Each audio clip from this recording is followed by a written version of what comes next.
Hello, my noble band of outlaws. Outlaw Samurai coming at you live with a video. Finally doing the review of this. This is the official review of the Honshu Boshin wakizashi. If you saw my previous video, you know I've already done a cut session with this. And like I said, I chalked up those cuts to bad edge alignment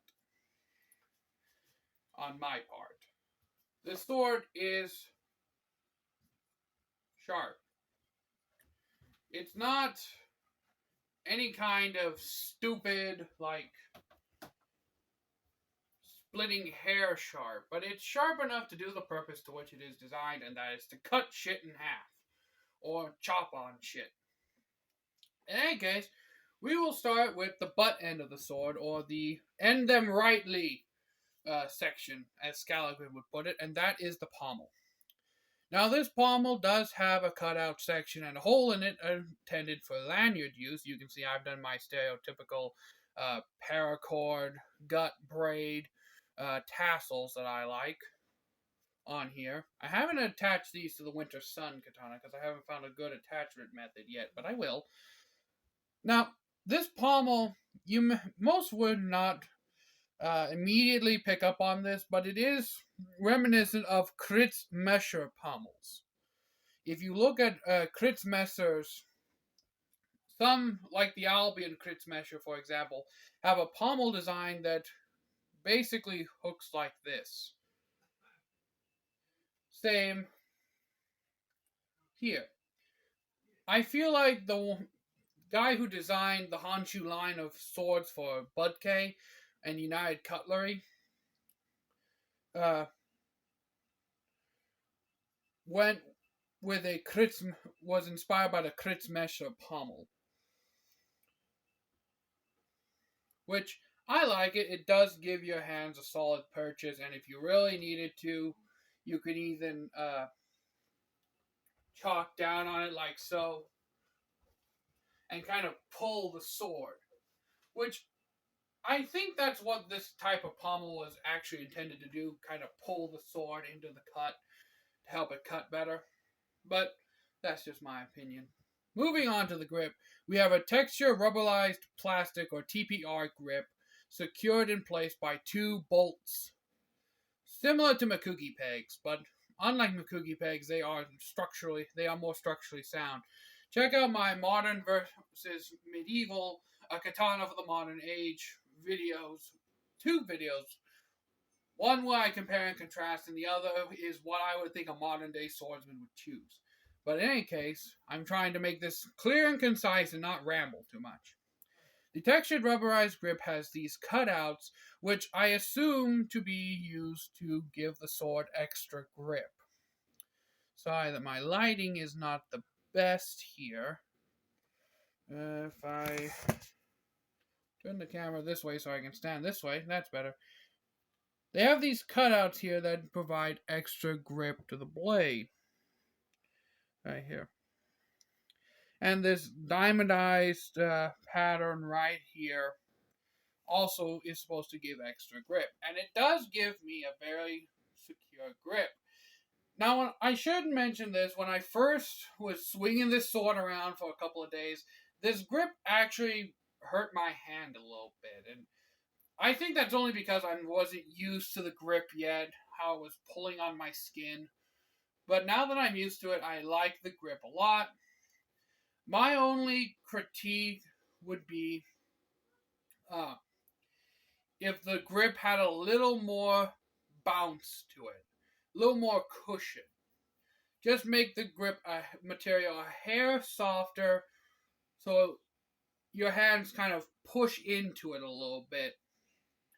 Kind of like a pillow in a sense. A very, very stiff pillow where your hands kind of push into it a bit more, like leather or Ito wrap traditionally. That's really my only critique on the sword. It's grip. Other than if you're not used to it, it can hurt your hands a bit just from the feel of it. Overall, I find this to be a very well constructed grip design.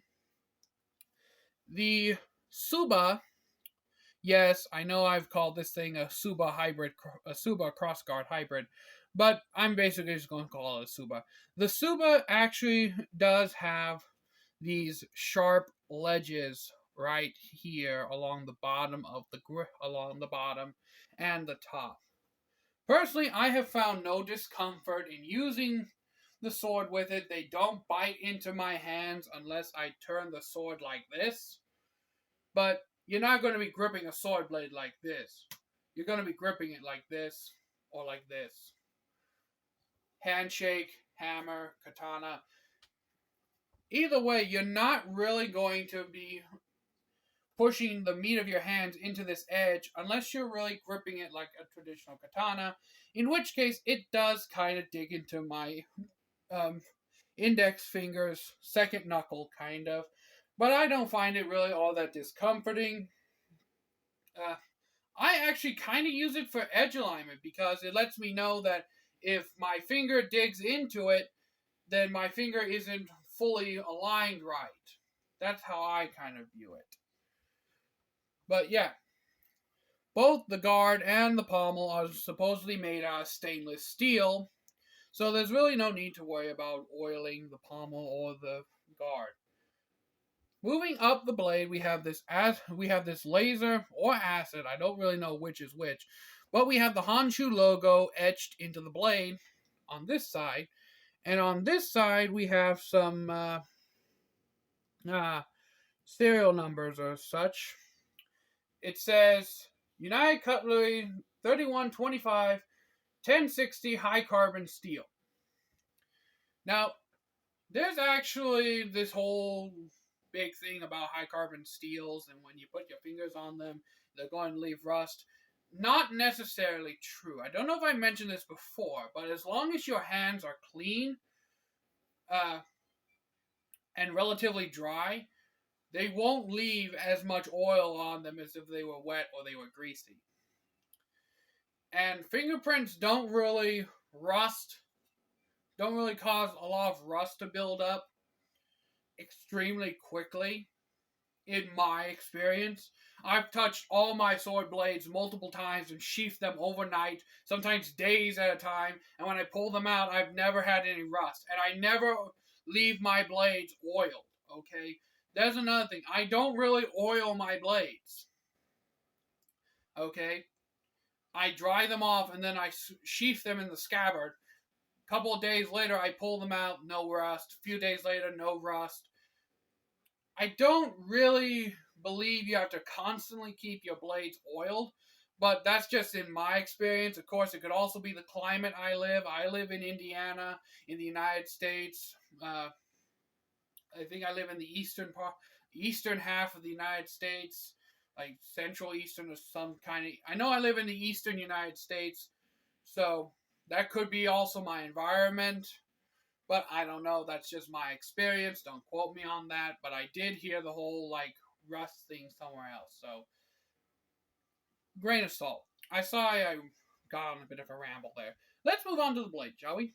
The blade again is made out of 1060 high carbon steel, which isn't really high carbon steel. It's actually a medium carbon steel because you don't really get into high carbon steels until you reach 1075 and above. Let's see here. I don't really have the specs on this sword at the moment. I'll be right back. Sorry it took so long. But I am back with the measurements from TrueSwords.com. 22.5 inch 1060 high carbon steel blade.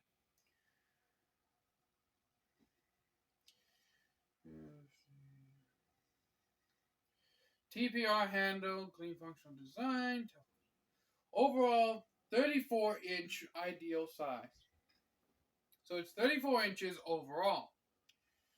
So with a 22.5 inch blade, that would be 34 minus 22.5, an 11.5 inch grip. So those are the specs. Sorry it took so long. But in any case, there's one other thing that I neglected to mention, and that is the gap where the Tsuba meets the blade. Well, now that I see this, there's two things, but we'll talk about this first. Usually that's something you only see in not just Italian, but medieval swords in general. But since this sword is designed the way it is, we have to talk about this. As you can see, the gap is extremely minimalistic at best. The largest spots are here and where the fullers terminate into the guard. That is monumental, okay? For a sub $150 sword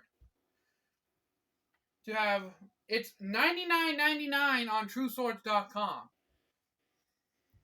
I think mine was like $112, $120 altogether with shipping and handling.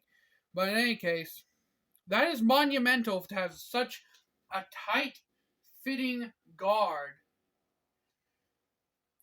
on a $100 blade. There's also one other part, and this sword sports a ricasso area instead of a habaki. Now, I don't really care about that. I mean, it's not like you're going to be fingering this or like thumb techniques with it. But in any case, this was designed purposely because a habaki is not exactly the most structurally sound thing. Okay? A solid ricasso area on a blade is far more structurally sound, given the fact that it's solid steel and perfectly integral to the blade. Okay, so with that in mind, it's much more sturdily constructed and built. So that's my review overall of the sword. And I think I'm actually going to start coming up with a rating system for swords. From wall hanger to better than sex will be my ratio. Okay. There's a little humor there, but in any case, that's the review of the blade. Quick little notes on the saya. On the website, it supposedly says this is a hardwood saya, and the description is tough wooden saya, beautifully complements sword, accented with black leather sageo. This is not the sageo. If you look at the image of the sword online, you can clearly see there's another sageo on top of it. This is just a leather overwrap. Much similar. It's a lot similar to rattan wraps instead of being lacquered over.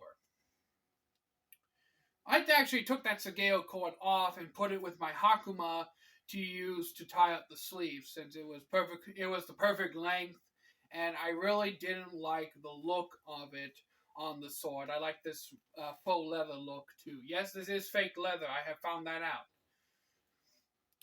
The sword also has it's not an ishime or lacquering. It's a plastic paint. I almost would say it's like a painted on plastic covering that imitates a black matte finish. I do like this. It's very smooth. It's sturdy.